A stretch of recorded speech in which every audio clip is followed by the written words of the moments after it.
either reincarnation or life after death. So he actually can spin that positively. But like, it's also possible, like, you know, like the whole like thing might be like very similar to a machine or whatever, that like thought process. I mean, like using the like Turing test to like tell whether something's a machine or not wouldn't be like logical because it was made by a person.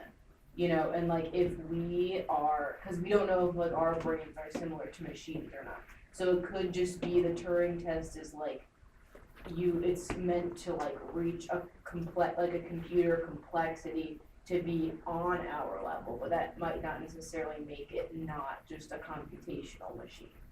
Right. So I think that is definitely true. One of the things that I think is going to happen, what I anticipate happening in the next, like the next 30 years, is we're going to be increasingly familiar with computers that are conversational. Like David and Teddy. Uh, Teddy, which is David's teddy bear, is you can have lengthy conversation with Teddy about almost any subject. In fact, Teddy's like an expert at child psychology and stuff like that. Um, but in the story, at least, Teddy is non-sentient. But I think it's going to be very interesting psychologically when kids grow up with these computer friends and computer tutors, how they're going to relate to them and to these questions.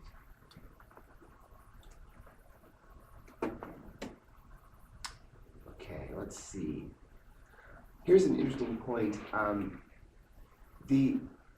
One of the reasons that we talked about subjectivity in our first unit on the person is that, well, certainly it does appear to many observers to be a very important fact about the nature of reality. It's like we have this external channel where we can get information about the world. It's like physics, the laws of motion and stuff like that. But then we have this internal channel of experience. And physics seems only to be the external channel. There seems to be this other internal channel, which some would argue is even more immediate than the external channel. And so that's actually obviously very, very important. One way of thinking about it is this. Suppose you had the standard model of particle physics and the standard model of cosmology. Together they cover almost everything that we know about the world today. There's no way to go from those standard models of physics to feeling what it's like to be cold or to experience the redness of red or the painfulness of pain. So you can't go from the physics to the experience. So it seems like there's more to reality than just what physics studies, which kind of weakens a strictly naturalist approach. However, agency is a little more subtle. It's not a logical contradiction to feel that you have free will when you don't, but it is a logical contradiction to feel like you are conscious when you are not. And this goes back to cogito ergo sum, I think therefore I am, Descartes' famous statement. There's a lot of controversy about whether or not I'm free to move my jug of water to the other side of my laptop.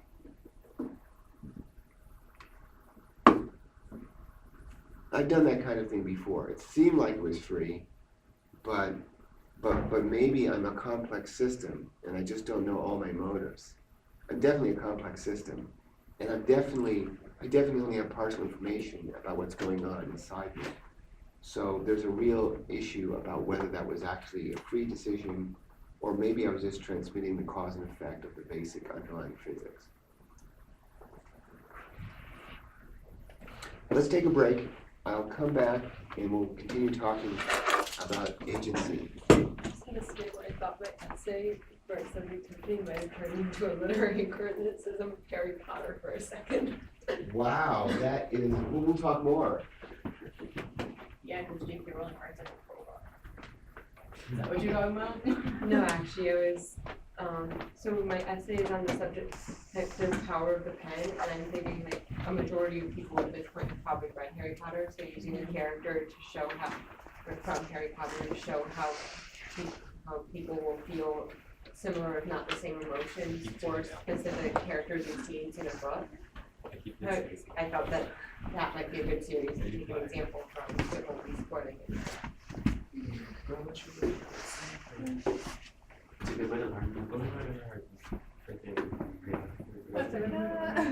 Harry Potter. Okay. It's written. Latin. It's A lot written of in a spells shit are ton of based different on- Oh, I that's really don't know. And Like if you, and it's like so, Oh, no matter how shitty of a person the writer is, how is she a shitty person? She's Doesn't not. understand. she, I agree with you. Well, no, she's not I would that. like to she see. does to her what extent and best. in what ways. No, is she J.K. does Rowling her a best. shitty person. Yeah. 5-paragraph thesis. Well, it's I'm not a not gonna shitty do that. I person. don't give a She shit thinks when she she does that. Yeah, But she's done some shitty things, but that doesn't make her a She shitty said person. some shitty things, but Yeah, I still um, love her. in my opinion, But she's not a shitty in person. my, Well, it depends. How many shitty things you have to do before you're considered a shitty person? That's the question. okay, Well, that's she's not also had that's some not my money. point. She said That's not my shitty, but point. she's also done a lot of good things. Alright guys, let's simmer down. Yeah, let's start with that. My point is that I read her book. it's like culturally, like at least we have grown up with it basically, knowing it and knowing the story, no matter like if you've read the books or seen the movies or seen some of the movies and read maybe one of the books. I've read like maybe 2 of the books and I've seen all the movies, and like so you know the story and you know how it goes, and it's super long, so there's a ton of text to it, and so you can read it in like any of like a shit ton of languages. It really is. And if you have like a basis in that language, you can use it to like learn to read in that language. Because it's like a reasonable enough level.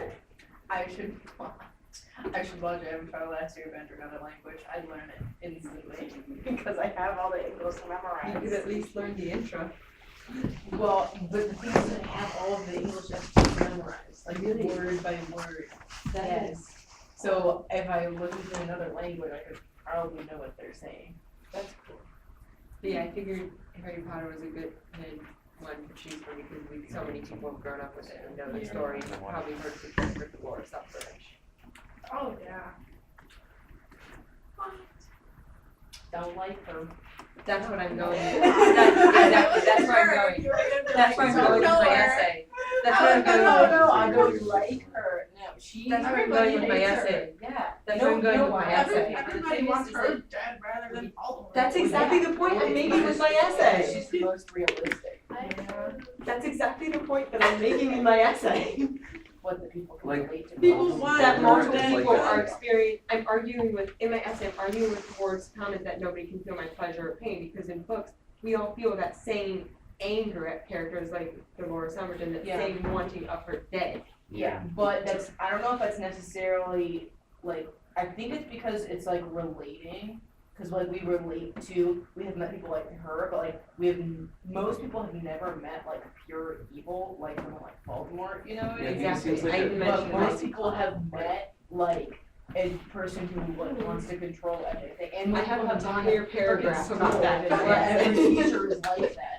I have an entire paragraph about that in my essay. I think it's about like experience though, because like you feel the stronger emotion and you're like, oh, this is like a subjective emotion, but it's really just like you relating to this like piece that's written about experience to your personal experience. And so it's based on memory. This is free. Yeah, And I'd it's- say it it's might more not- based on memory than It like, could Yeah. worse. like I can feel it exactly. I'm really just.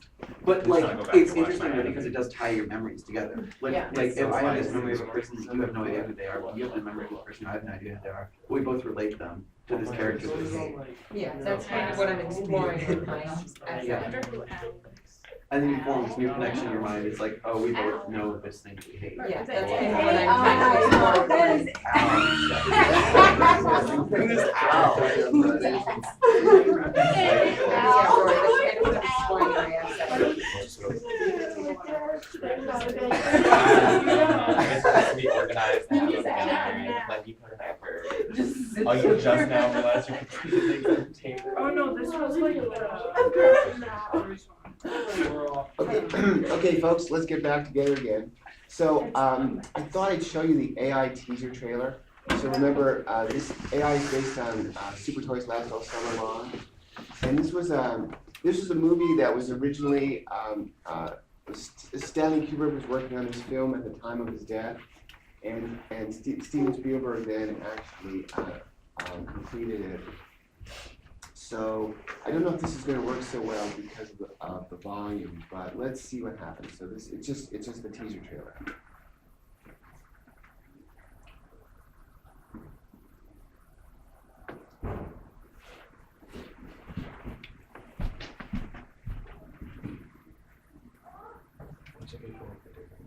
Oh, there's no volume. Oh, this is terrible. How do we fix that? Nice one, baby. Why is that happening? Y'all remember iRobot? It's terrible. Yes, I did that When one. Will Is it like Halloween? No, no, Yeah, it's I like, don't know. it's like the concept. The of little it. robot. I don't know. It was funny. Like the whole like robot, like they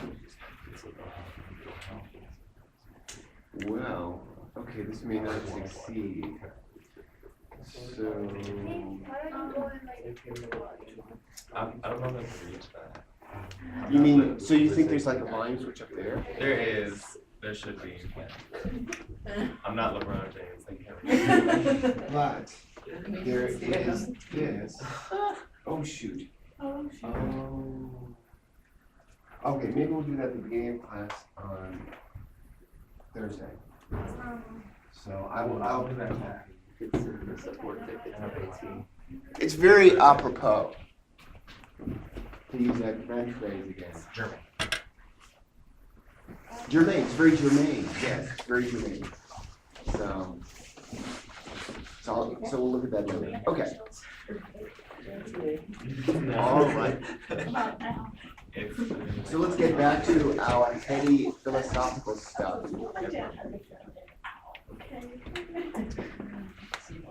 The one. So another discussion in thinking about both human and divine action is wholes and parts. Yeah, Nick, I was just gonna say the airplanes. thank you. That was really, really good. Really good comment. Yeah, definitely let me know if that happens. So I'm gonna bring up, get back to Taylor 114. Type in the super secret, well, I guess it's completely obvious, and open more letter code. If you type it in faster, you get on before I get on.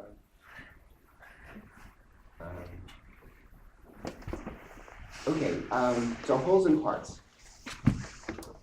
So reductionism implies that only parts are reals and wholes are ultimately meaningless. There's this famous quote by Peter Atkins, the chemist, that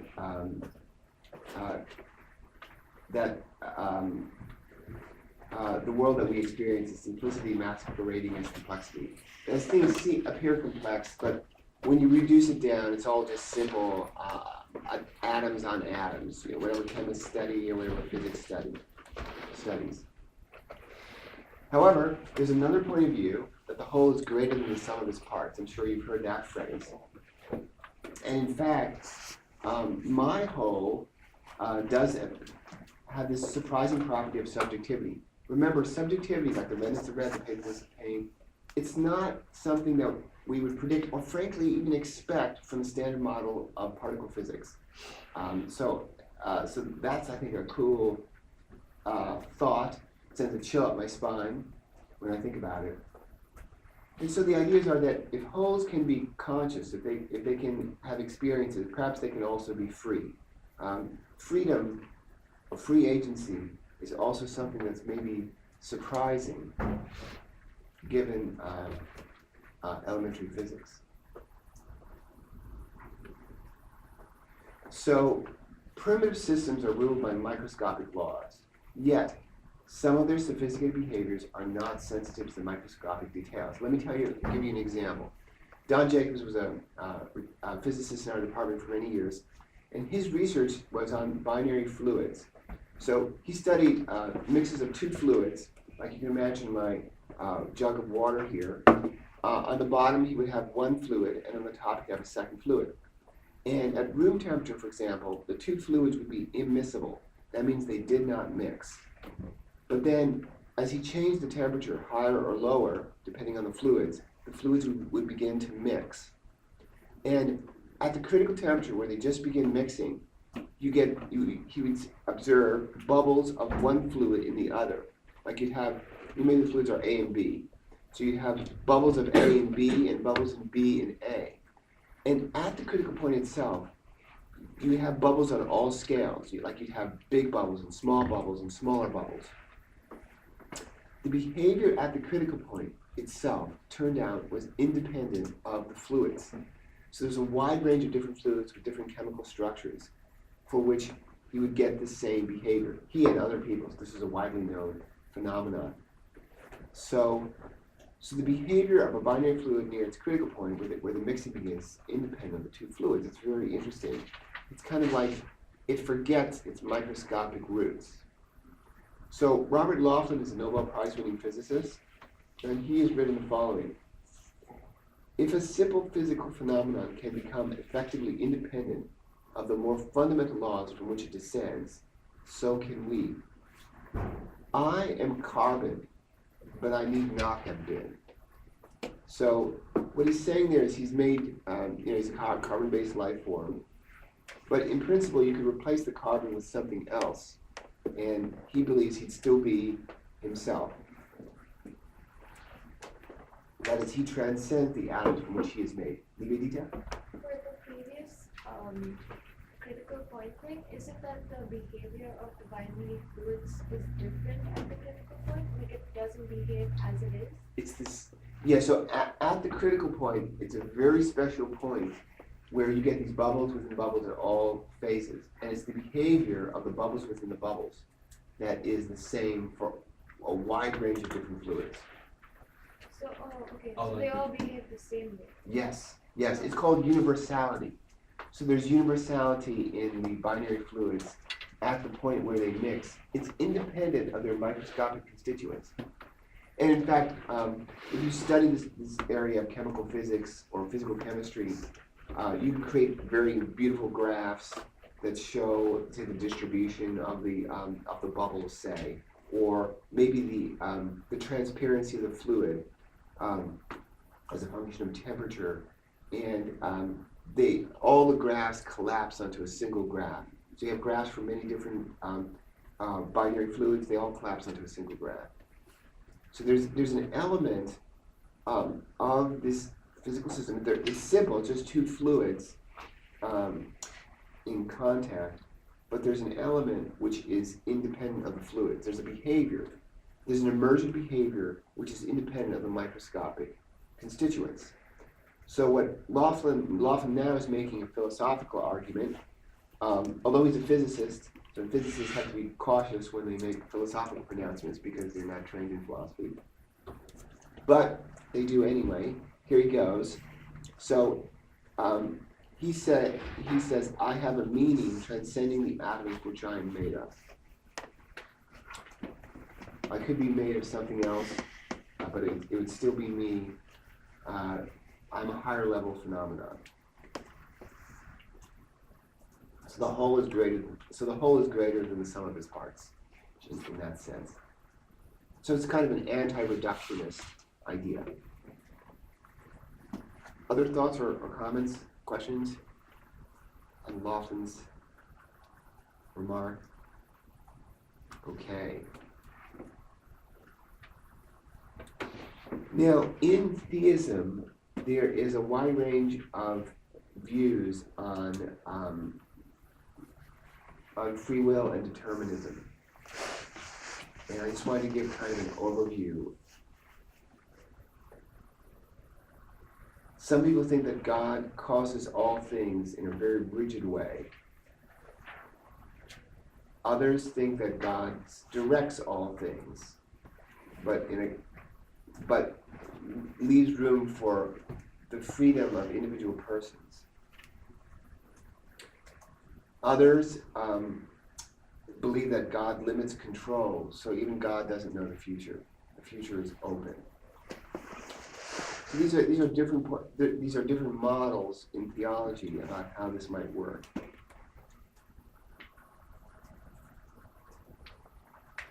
Most theists do think that persons are agents. They can begin causal chains. That there's enough freedom in physical processes that we can begin a causal chain. I can decide whether to move my jug of water from one side of my computer to the other, or I can decide to be, say, a medical doctor instead of a physicist.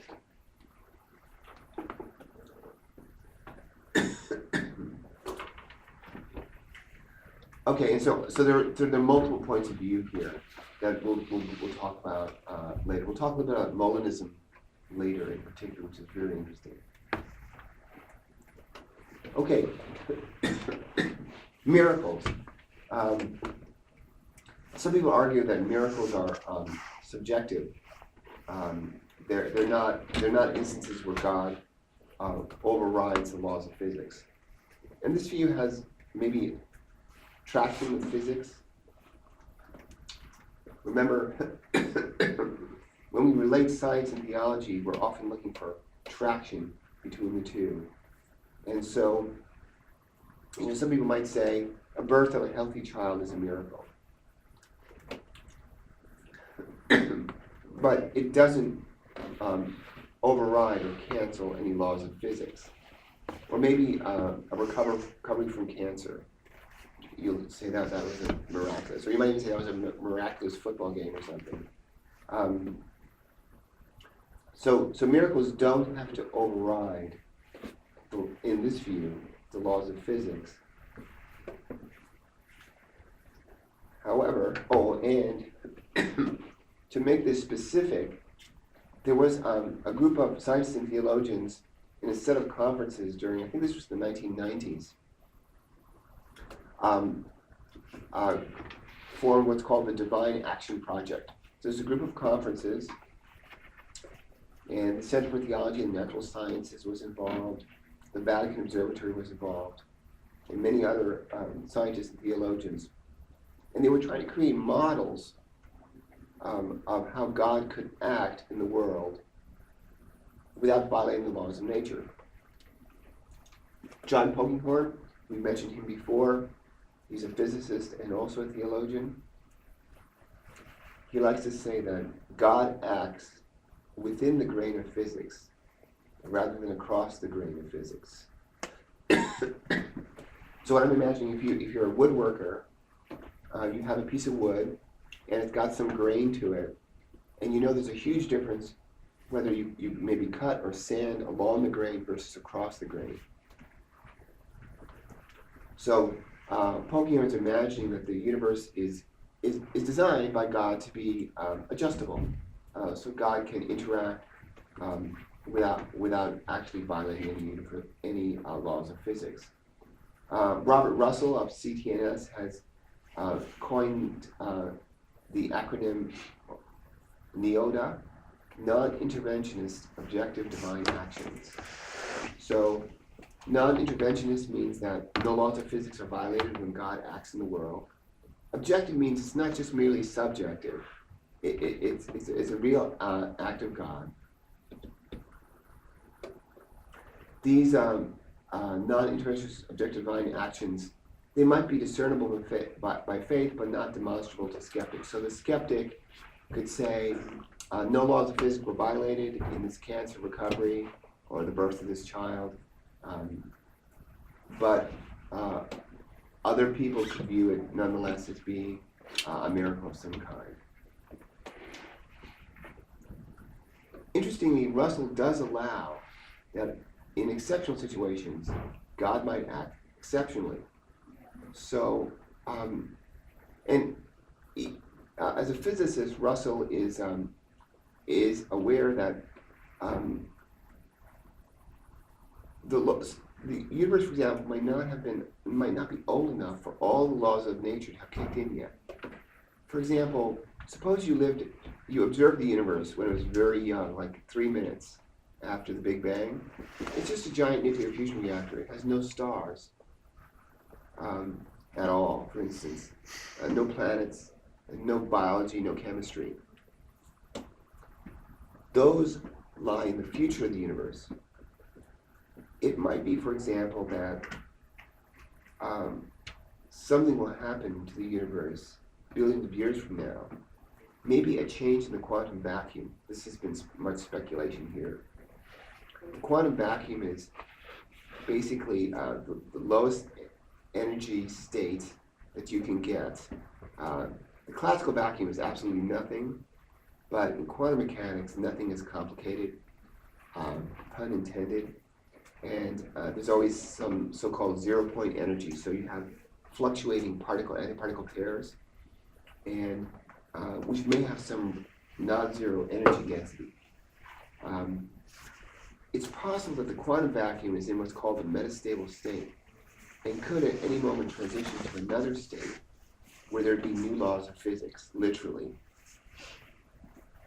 So God could act to transform the universe at a future time, even within the laws of physics. In the Divine Action Project, again, the assumption is that the universe is built so that it is adjustable and maybe transformable. And this is different from the clock idea. Remember my mechanical clock where I reach in every few days and maybe I adjust the time a little bit. That's a different idea. This idea is, Polkinghorne and Russell, for example, are both physicists and theologians, so they're very interested in traction between science and theology. And of course, one of the openings that they've explored is quantum mechanics and also complexity theory. Quantum mechanics and chaos theory may provide openness for both human and divine action.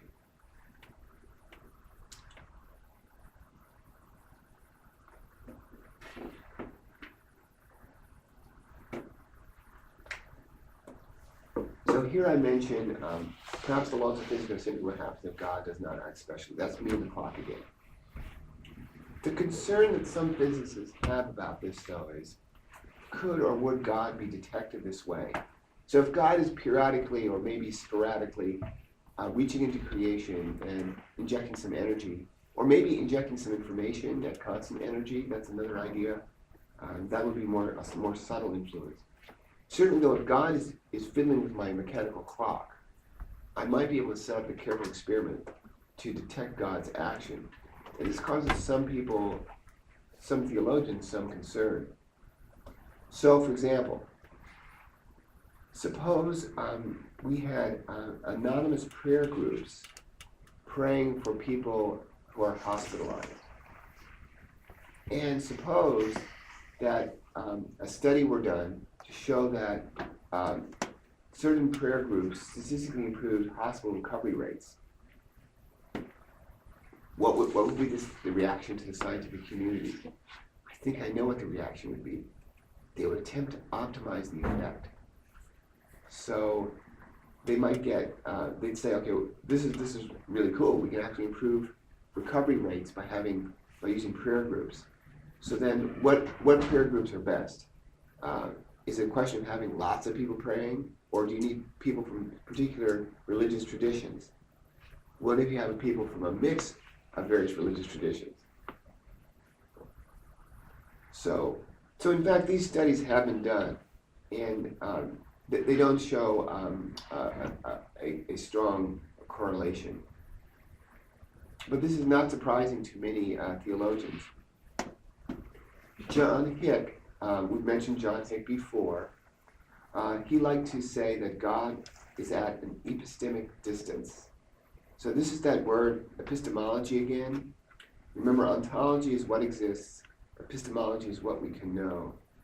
So God is intentionally at a distance in the dimension of knowledge.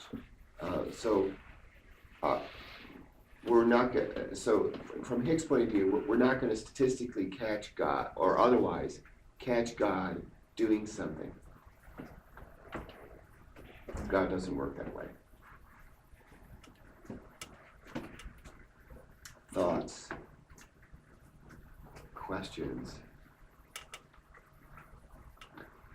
There was one study that in which on anonymous prayer groups, in which there was a slight negative correlation. So this is so there were some patients who were assigned to prayer groups and others who were not. And the people assigned to the prayer groups had a slight increased probability of dying. Ouch. So, but the researchers think what happened was they actually informed the patients if there was a prayer group praying for them, and they thought that maybe what was happening is that those patients thought, oh my gosh, if a prayer group is praying for me, I must really be really ill, and then it became a self-fulfilling prophecy. They died. So that means psychology has impact on your. Oh, absolutely. Yeah, that's definitely the case. Yeah, if you want to try to beat cancer, you want to keep an upbeat, I think, psychological attitude. Absolutely. Right. Did that feel like an ethical problem, the study then? It There's a negative correlation. was a retrospect thing. Yeah, at some point you have to. It was a small correlation, but yes, some studies you have to terminate. If, like, for example, you have a drug and a placebo, okay, and you find that the drug you're testing is like 10 times better than the placebo, you might want to actually stop the study. So that's kind of a tricky thing. Oh yeah, because you would be getting the placebo and that. Right. Although placebo is my favorite drug. When it works, it's great.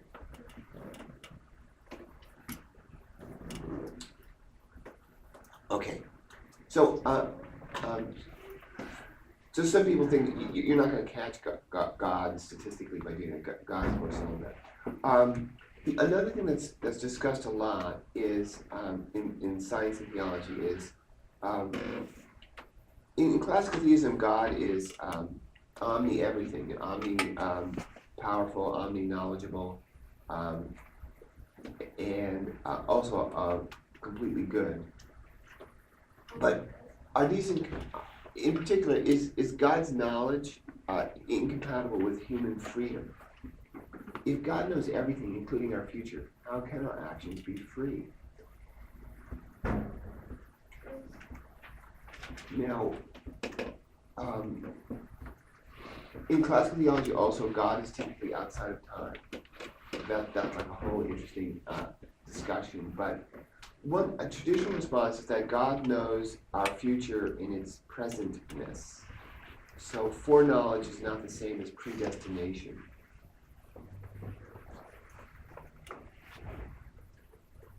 Is that kind of like the time travel thing? Like, say like you came from the future, you know what your future's gonna be like, but if someone makes a different choice in the past, and the future will change. So it's kind of like God would be able to foretell our future based on the current choices. But if a different choice were to be made, then the future would change like that. Yeah, so it's a little bit like that. The traditional view is God sees the future and the present simultaneously. It's kind of like in modern physics. If you think about the theory of relativity,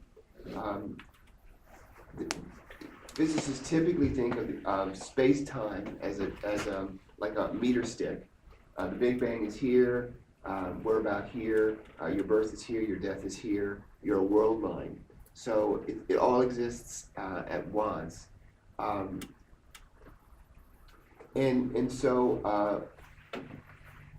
So there's being but no becoming. Instead of a flow of time, there's just a static space time, and so some theologians are actually fine with that point of view. Others are not. For some theologians, becoming is a really important part of who we are. It certainly is psychologically. It seems like I remember the past, I anticipate the future, the present moment is in between. And if I could see my entire life all at once, that'd be a very different perception. I mentioned how Robert Russell has this idea of an improved version of time would be the ability, each moment in your life would still have this becoming part of it. So if you were in the moment, it would have the becoming structure that we're experiencing right now. But you could visit any moment multiple times and even out of order. But in any case, this distinction between foreknowledge and predestination is an important one that many people make. That is, just because God knows what will happen doesn't mean that what will happen is not a series of free choices that you make. And for many theologians, it's really important that we do have some freedom. That's partly what this life is all about, that God could have created a universe where everybody behaves perfectly, say, and but instead God has given us or gifted us freedom to behave right or wrong. And this is actually a difference between pantheism and theism. Whereas in theism, God creates something other and makes room for finite, free minds, namely us. I've talked about this theological idea of co-creation. That is, we are co-creators with God, and our creativity is part of the becoming of the universe.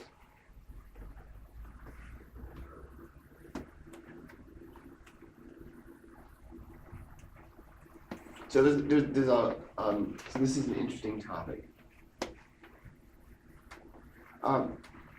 Another interesting idea is responsibility. This is actually our next unit when we talk about basically ethics and morality and things like that. But some theologians argue that minimally theism requires not so much free will but more responsibility or accountability.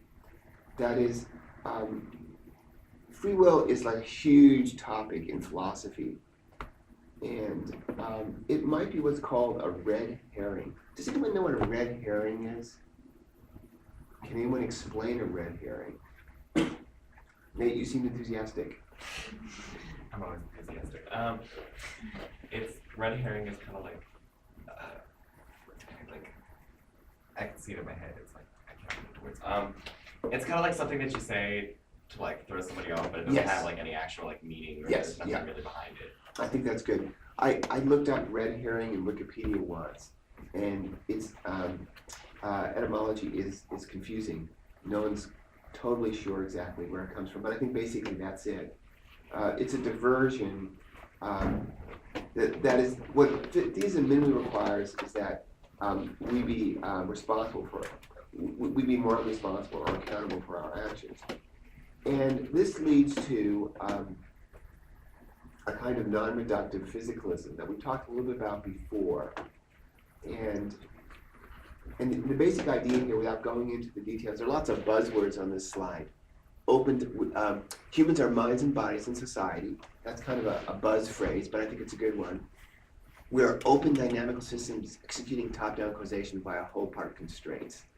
That's got 3 buzz phrases in it.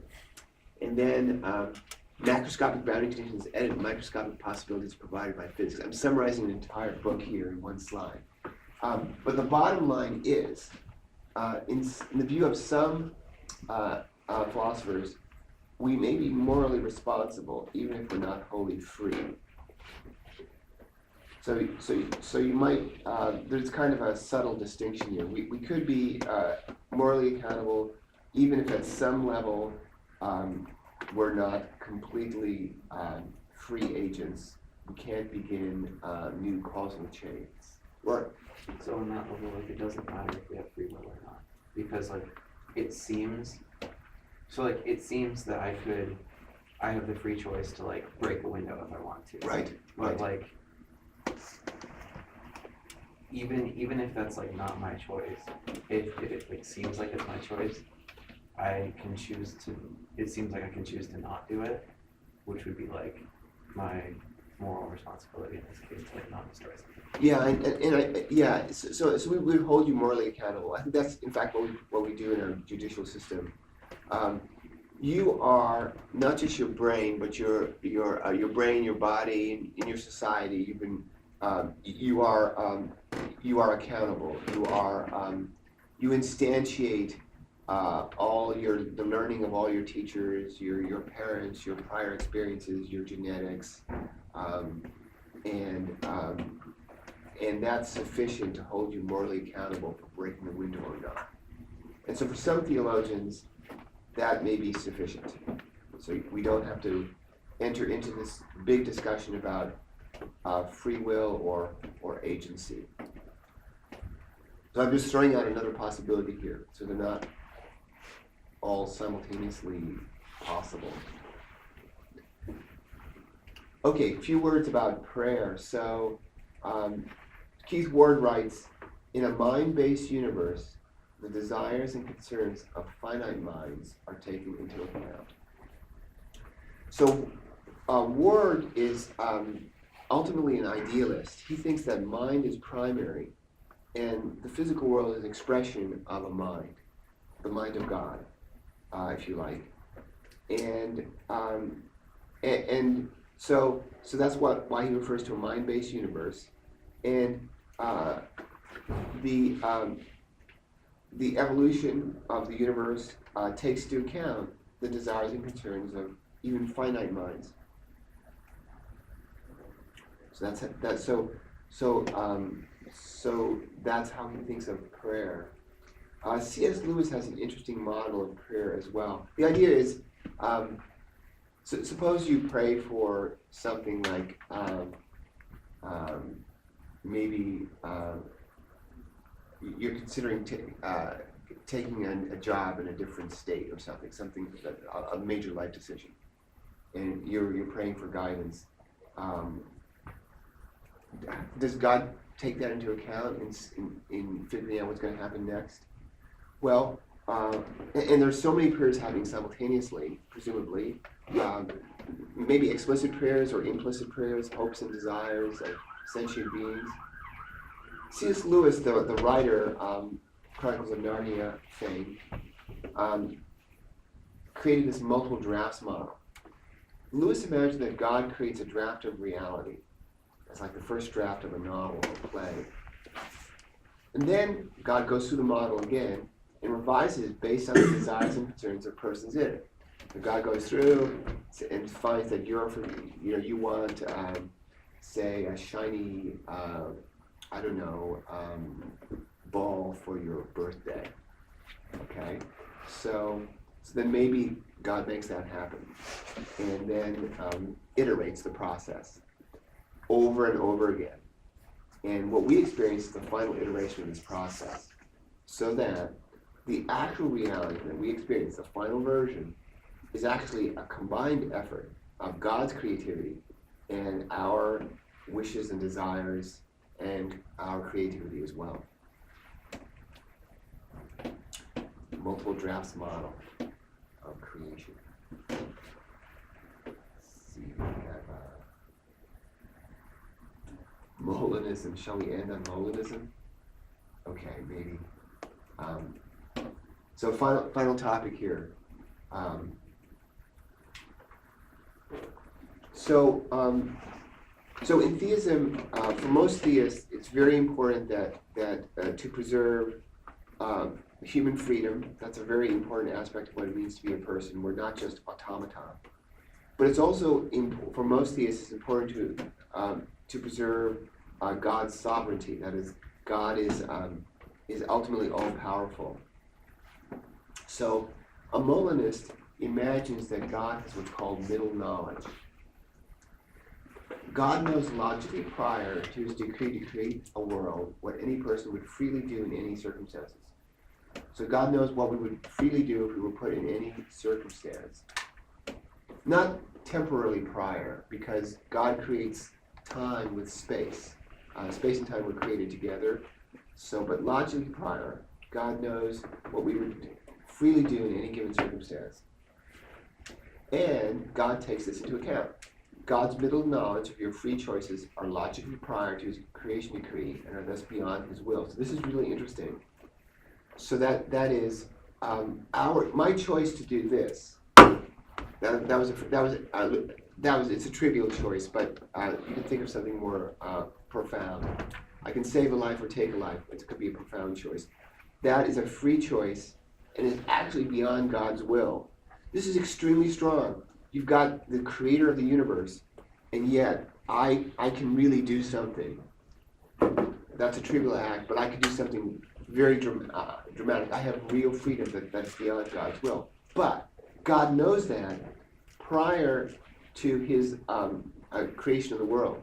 So God can still create a world where his ultimate goals are met. This view of Molinism is subtle, but it respects both divine sovereignty and human freedom. So let me leave you with the final slide. So in the Molinist perspective, it's up to God whether I find myself in a world where I do X. But it's up to me whether I do X in the world in which I find myself. It splits the balance there. Very subtle. Okay, on Thursday we'll talk about Odd's chapter on miracles.